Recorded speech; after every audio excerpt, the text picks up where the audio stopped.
আকাশটা যেন এক ঘুড়ির রাজ্য, যেখানে উড়ে বেড়াচ্ছে বাঘ, ভাল্লুক আর সমুদ্রের বিশাল হাঙর। অদ্ভুত এক আকাশ, তাকালেই চোখে পড়ে মাটিতে ছুটে চলা সব প্রাণী উড়ে বেড়াচ্ছে আকাশে ঘুড়ি হয়ে। এমন আয়োজন ঘুড়ির রাজধানী খ্যাত চীনের শান্তং প্রদেশে ৪২তম ওয়েফাং আন্তর্জাতিক ঘুড়ি উৎসবে।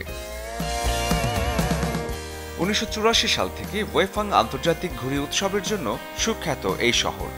এবারের ৪২তম উৎসবে অংশ নিয়েছে ৫১টি দেশ এবং অঞ্চল থেকে মোট ২৫৭টি দল।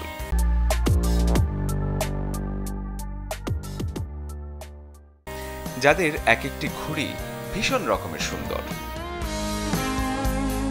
এবছরের উৎসবে ঘুড়ি উড়ানোর পাশাপাশি ৫৬টি ইভেন্ট আছে।